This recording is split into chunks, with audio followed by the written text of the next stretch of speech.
Bonjour, bonjour, j'espère que vous allez bien chez vous. Alors, l'actualité politique bat son plein dans notre pays, le Gabon, avec les sorties des uns et des autres, ceux qui sont contents et ceux qui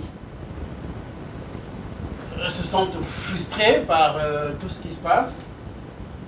Et donc, moi, je tiens à apporter quelques précisions et également à donner quelques conseils à certains de nos aînés, nos papas également, pourquoi pas. Voilà. Alors, je voudrais, d'entrée de jeu, intervenir déjà sur la dernière sortie, la sortie du patriarche de M. Idriss Ngari. Idriss Ngari, qu'on appelle affectueusement le général Tonnerre. Le général Tonnerre, c'est un sage, un monsieur que j'apprécie, que j'admire, parce que moi j'ai vu ce que ce monsieur a fait pour sa communauté, en Ngoni. J'ai vu les actes que l'homme a posés, et donc vraiment il n'y a rien à dire, concernant les actes que ce monsieur a posés au grand bonheur de sa communauté. Et beaucoup d'autres ont eu leur compte dans le règne du général Tonnerre, donc le général Idriss Ngari. Il faut dire que du temps où l'homme était aux affaires, il a placé beaucoup de gens, il a donné du travail, il a ouvert plusieurs opportunités à plusieurs compatriotes qui ont eu leur compte et qui sont aujourd'hui dans des très bonnes situations. Et parmi ces gens, on note la présence de général Oligui Nguema, donc dans nos forces armées et autres. Alors ce que je déplore ici, parce que ça il faut le dire, c'est sa dernière sortie, oui. Je ne sais pas si ça en valait la peine de venir dire aux Gabonais que M.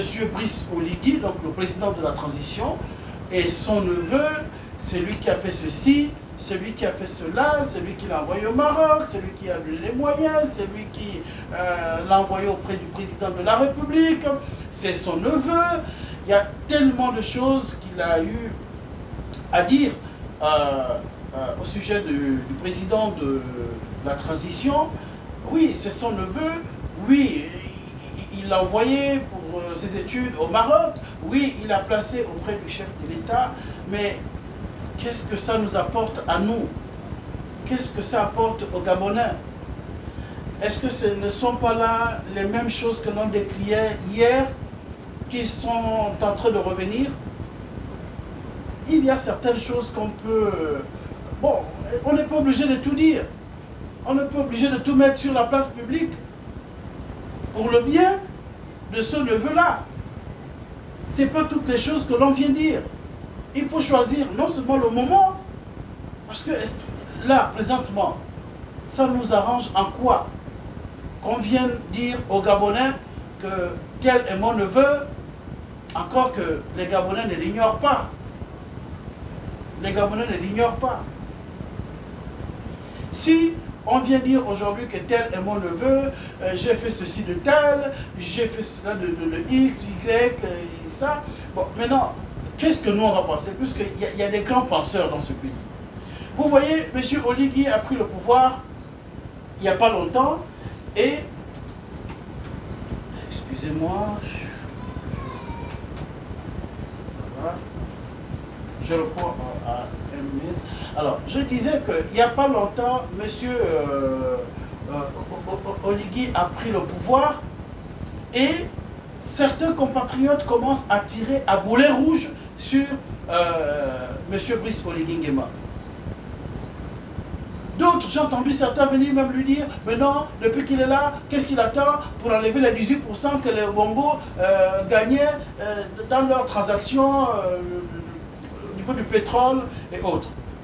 J'entends certains dire, oui, mais depuis qu'il est là, il ne nomme que les mêmes personnes et pas nous. Mais en aucun seul moment, j'ai entendu les gens dire, oui, le plus important, parce que quand M. Oligui est venu, il a créé le CTRI, donc le comité pour la transition et la restauration des institutions.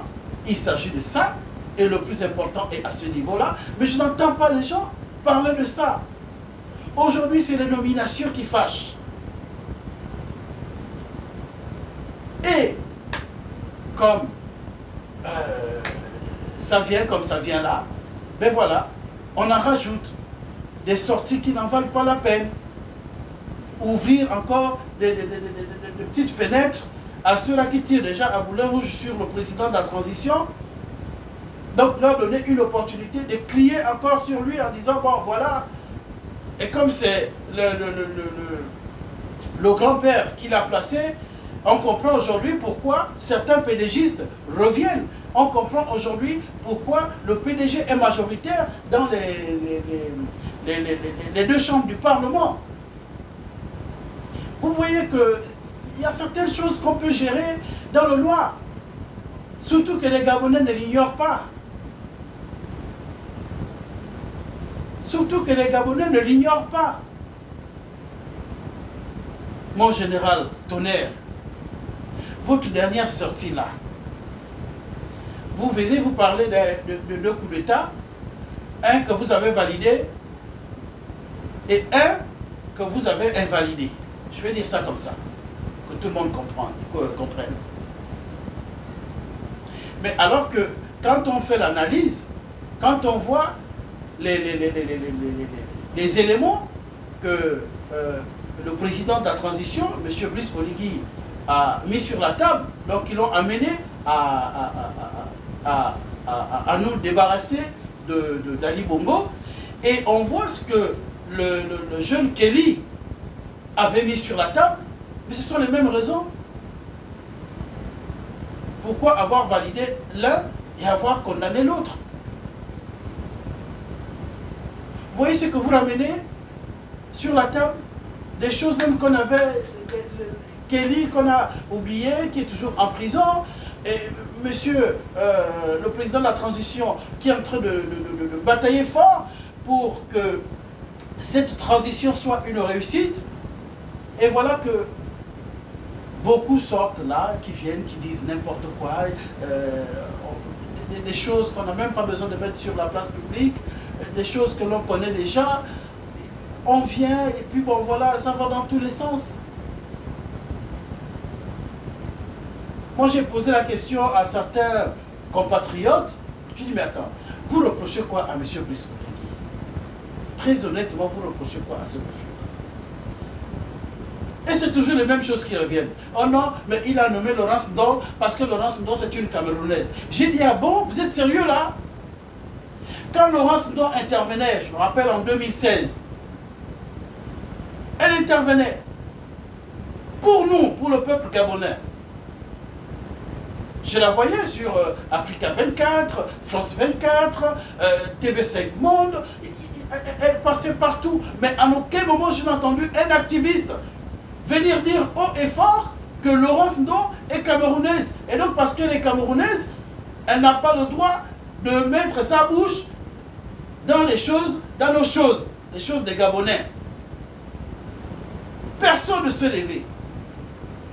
Et c'est quand on la nomme ministre de la communication, et voilà que les gens se lèvent.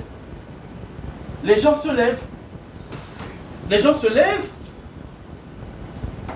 parce que elle serait soi-disant, je ne sais pas quoi, camerounaise. Mais ces gens-là étaient où? Vous étiez où? Au moment où elle intervenait un peu partout là, dans les chaînes internationales. Vous étiez où? Pour aujourd'hui venir traiter Laurence Ndo de camerounaise. Non, les amis, moi je trouve que vous poussez le bouchon un peu trop loin. On accepte la critique, oui, mais que cette critique, comme j'ai l'habitude de le dire, soit objective. Alors moi je reviens encore, ça c'était qu'une parenthèse que j'ai ouverte, donc pour dire que les gens vont dans tous les sens, on demande tout et parfois n'importe quoi, on réclame tout et parfois n'importe quoi, on demande tout au même moment, on veut tout avoir au même moment, on veut tout changer au même moment. On a même oublié que nous sortons des 50 ans, sinon 60 ans de règne des Bongo. C'est-à-dire avoir un Bongo au pouvoir. Même si aujourd'hui on peut nommer un comme directeur général ici et là, moi ça ne me fait pas mal. Non, très honnêtement, ça ne me fait pas mal. Ce qui me faisait mal, c'est le fait de savoir qu'il y a un Bongo à la tête du pays, de l'État. Maintenant qu'il n'y a plus un Bongo, même si on vient me dire aujourd'hui que c'est un neveu ou je ne sais quoi. Mais attends, vous oubliez vite, vous les grands intellectuels, vous les grands, je ne sais pas, analystes, vous les grands.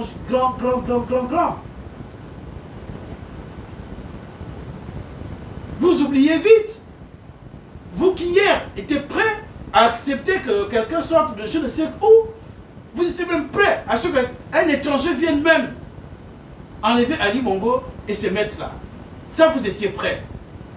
J'aimerais bien que quelqu'un vienne me dire que non, ça, on pouvait tout accepter, mais pas que quelqu'un parte de l'étranger pour venir nous enlever Ali Bongo et être là pendant même 1 an ou 6 mois, je ne sais pas. Si quelqu'un vient dire le contraire de ce que j'ai dit, alors là, tous les Gabonais comprendront que vraiment cette personne-là a un problème. Mais aujourd'hui, on a 1 mois et quelques jours. On demande tout au président de la transition et son équipe.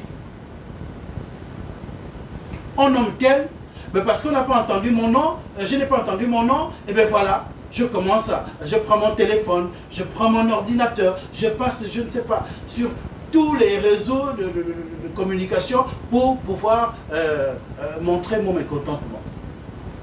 Je m'ai entendu un hier qui est venu dire, ben voilà, moi je suis connu, j'ai fait de l'activisme, donc c'est d'abord moi qu'on doit mettre, vous, ceux qu'on a mis là, ils sortent d'où, mais vous connaissez tout le monde. On peut vous poser à vous la même question. Est-ce que vous pensez que c'est parce que vous étiez derrière votre téléphone qu'on va vous prendre et laisser celui-là qui était assis quelque part, mais qui faisait bien le travail? Mais attendez, à un moment, soyons sérieux. Soyons sérieux. Là, maintenant, j'entends les gens dire, et là, je reviens sur le sujet principal, donc la sortie du général Tonnerre. Aujourd'hui, certains viennent dire, ah ben non, on comprend maintenant pourquoi les PDGistes sont là. Il y a la présence des Bongo dans les directions, certaines directions générales. Il y a les TK, sont pratiquement à 60%. Et il y a.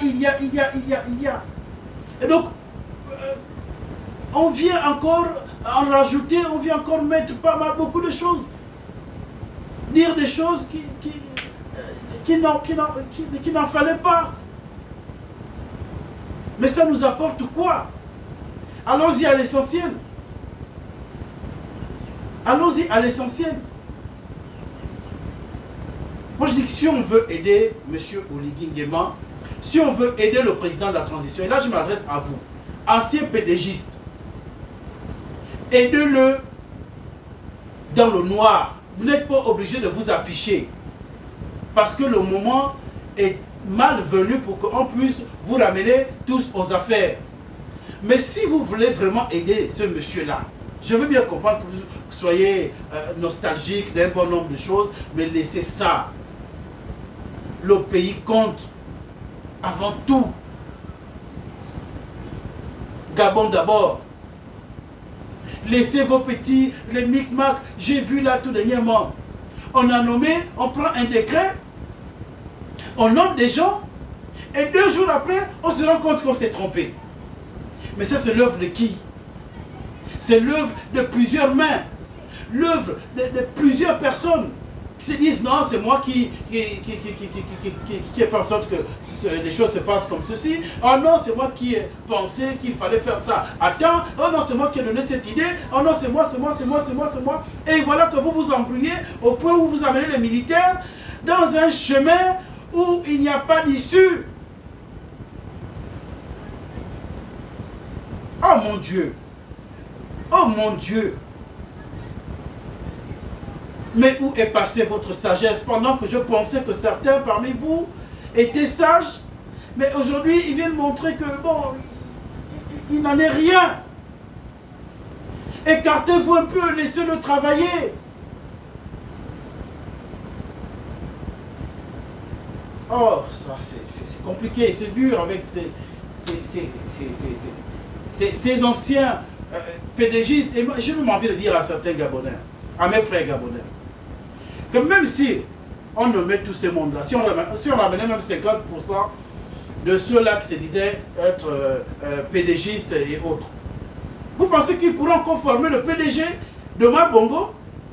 Vous pensez qu'ils pourront encore former le PDG qu'Ali Bongo gérait là? Tous s'accrochaient là parce qu'ils avaient des intérêts derrière, soit le défunt président Omar Bongo Ondimba, ou le président Ali Bongo qu'on a destitué il y a 1 mois et quelques jours. Mais dans le fond, nous savons qu'ils ne s'entendaient pas. Ils ne s'entendaient pas. Et donc, ils n'ont pas les moyens de pouvoir constituer un PDG fort, uni. Je vous assure que d'ici peu, vous allez entendre que chacun d'eux a formé son parti. Je vous assure que d'ici peu, nous sommes le 11 octobre, retenez ça, retenez bien cette date, nous sommes le 11 octobre 2023. Et je vous dis, tous ceux qui se disaient PDGistes hier, demain, quand on va dire, bon écoutez, on organise des élections législatives, présidentielles et autres, je ne sais pas si le PDG, quelqu'un aura le courage de se présenter sur la bannière du PDG. Je ne sais pas. Bref, c'est rien qu'une parenthèse que j'ai ouverte et je referme. Je viens dire encore à certains aînés, à mes pères du PDG et à certains de l'opposition, arrêtez d'induire des militaires à l'erreur. Arrêtez. Ce n'est pas une question de nomination. Monsieur Oligui n'a pas destitué Ali Bongo pour des nominations ou à cause des nominations. Non. Il a dit qu'il venait ici pour restaurer nos institutions. Que nous savons tous autant que nous sommes, nous savons que ces institutions étaient malades. Mais j'ai comme l'impression que c'est comme si Oligui Nguema, quand il a pris le pouvoir il y a 1 mois et quelques jours, il a dit aux Gabonais que, bah, écoutez, moi j'ai pris le pouvoir parce que je vais nommer tout le monde sauf les PDGistes. Et donc, tout le monde s'élève, on se dit, bon et voilà, mais lui quand il a pris le pouvoir, il a dit qu'il devait nommer tout le monde sauf les PDGistes. C'est ce qu'il a dit. Moi j'ai comme l'impression que, en fait ça a tout l'air de ça. Mais alors qu'il n'en est rien. On parle ici d'un dialogue national, personne ne veut aborder ce sujet. Personne ne veut venir sur la place publique et nous dire, bon voilà, je souhaite que ce dialogue se passe comme ceci, comme cela, comment ceux de Bilingui Binza pourront faire entendre leur voix, comment ceux de l'Ebaka pourront faire entendre leur voix, comment ceux qui n'ont pas de téléphone, qui n'ont rien, pourront faire entendre leur voix. Mais voilà ce qu'on veut. Il faudrait que tout le monde participe d'une manière ou d'une autre. Et moi, pour ma part, je demande au président de la transition, donc je profite de cette sortie pour dire au président de la transition et son équipe de jeter un regard profond dans ce sens-là, c'est-à-dire que permettre à tout le monde de dire quelque chose. Parce qu'il y a des gens qui sont très loin, qui sont dans les bas-fonds, qui sont dans le Gabon profond, qui ont bien envie de dire quelque chose. Mais comment? Il faut trouver des moyens, il faut déployer des équipes. qui vont à l'encontre de ces gens-là, afin de recueillir leurs idées, leurs propositions, et de mettre sur la table. Voilà ce qu'il faut faire. Donc moi je ne vais pas, j'ai déjà été trop long, moi je fais jamais plus de 30 minutes dans mes postes. Moi je crois que j'ai fini. Et donc vraiment mon général, votre sortie n'en valait vraiment pas la peine. N'en valait pas la peine de venir nous dire que M. Oligui c'est votre neveu, c'est vous qui l'avez envoyé au Maroc, c'est vous qui l'avez présenté au chef de l'État, c'est vous. Mais pourquoi vous ne l'avez pas fait il y a 3 ans, il y a je ne sais quand? Ou bien quand il avait été nommé à la tête de la GR. Pourquoi vous ne l'avez pas fait? Pourquoi c'est maintenant? Pourquoi c'est maintenant? Voilà, mes amis, je répète, je dis encore à tout cela que toute chose n'est pas bonne à dire. Choisissez le moment, choisissez, c'est-à-dire qu'on peut prendre le temps qu'il faut, mais laissez d'abord ce monsieur travailler. Il n'a pas besoin de, comme on vient de dire ici, que non, bon voilà, c'est moi qui l'ai accouché, c'est moi qui suis le père de tel, c'est moi qui suis sa mère, c'est moi qui suis son frère. Non, ça c'est révolu, laissez ça. Laissez ça. Allons-y à l'essentiel. Pensons Gabon d'abord. Donc voilà ce que j'avais à vous dire. Je vous dis merci. Merci, merci et merci encore. On se voit dans quelques jours. Merci.